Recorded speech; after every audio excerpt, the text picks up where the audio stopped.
অভ্যুত্থান যদি না হতো, যারা আজকে বিজির বেশে আছে তাদের প্রত্যেকে হয়তো রাষ্ট্রদ্রোহিতা মামলায় ফাঁসি হয়ে যেতে পারত। সো এবং যারা আহত হয়েছে, যারা শহীদ হয়েছে, তাদের প্রত্যেকের শহীদদের অন্য নাম হতো। আহতরা হাসপাতাল হাসপাতাল ছুটত, কোথাও চিকিৎসা পেত না। এবং যারা অভ্যুত্থানে অংশগ্রহণ করেছে, বিপ্লবে অংশগ্রহণ করেছে, পার্টিসিপেট করেছে, তারা চাকরি বাকরি পেত না, লেখাপড়া করতে পারতো না, ছাত্রত্ব চলে যেত। যারা কর্মজীবী যারা আছেন তাদের চাকরি চলে যেত।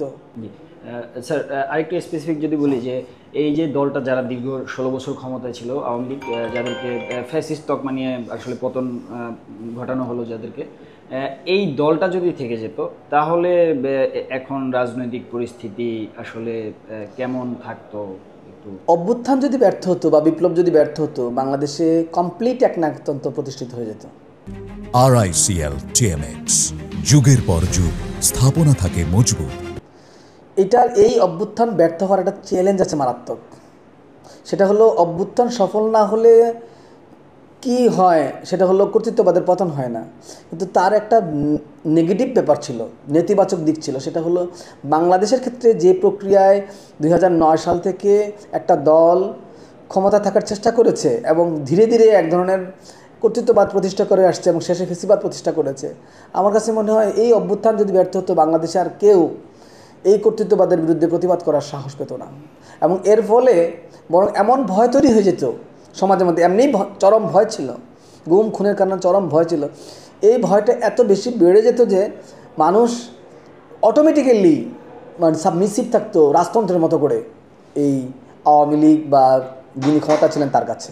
জি স্যার, রাজনৈতিক এই যে একটা সুযোগ তৈরি হলো, এই সুযোগটা আসলে রাজনৈতিক দলগুলো কতটা কাজে লাগাতে পেরেছে? এটা যে খুব কাজে লাগাতে পারেনি তা না। কতগুলো নতুন রাজনৈতিক দল হয়েছে। রাজনৈতিক দল হওয়া কিন্তু একটা কাজ, মানে রাজনৈতিক দলের মাধ্যমেই কিন্তু রাজনীতিগুলো হয়।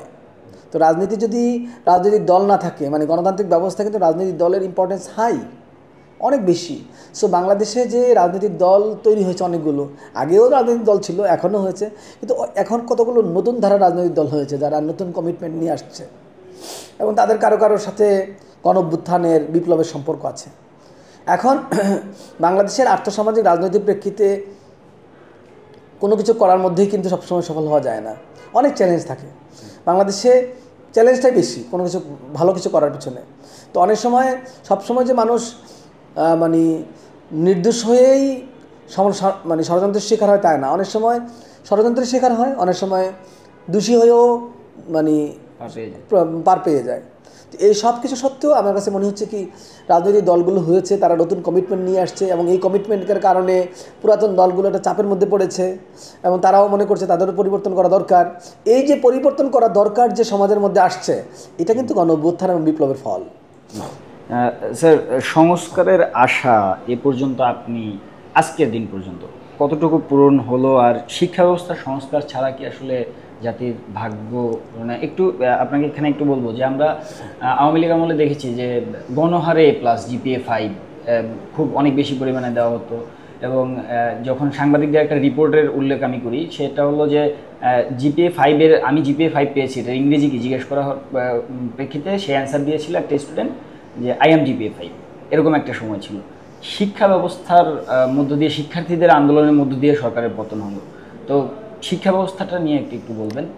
প্রথমত হলো যে সংস্কারের ব্যাপারে আমি খুব আশাবাদী, কারণ হলো কিছু না কিছু তো হবে। এই যে সংস্কার কথাটা আসলো, সমাজে পরিবর্তন যে লাগবে, রাষ্ট্র ব্যবস্থার যে চেঞ্জ লাগবে, রাষ্ট্র ব্যবস্থার যে নতুন নিয়ম লাগবে, পুরাতন নিয়ম যে অচল হয়েছে, পুরাতন নিয়ম যে অকার্যকর হয়েছে, এইটা যে সমাজ একটা আন্দোলন তৈরি করতে পেরেছে না, এটা কম কি? সমাজের সর্বস্তরের মানুষের মধ্যে তো এই কথাটা আসছে যে সংস্কার আমাদের লাগবে, আমরা জবাবদিহিমূলক সরকার চাই।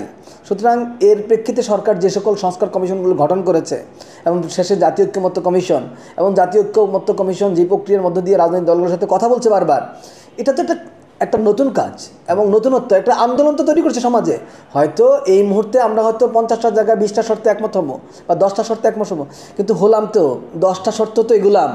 কিন্তু আজকে যদি এই সংস্কার কমিশনগুলো না হতো, এই যে ঐক্যমত্য কমিশন না হতো, এই ধরনের সরকার যদি না হতো, তাহলে তো আমরা এই সংস্কারের আলোচনা শুনতাম না। এবং এই বিপ্লব যদি না হতো, এই গণঅভ্যুত্থান যদি না হতো, তাহলে কিন্তু জবাবদিহিমূলক সরকারের আলোচনা আসতো না। বরং আমরা একটা প্রচণ্ড রাজনৈতিক কর্তৃত্ববাদের মধ্যে, একটা চরম ফেসিবাদের মধ্যে পড়ে যেতে পারতাম।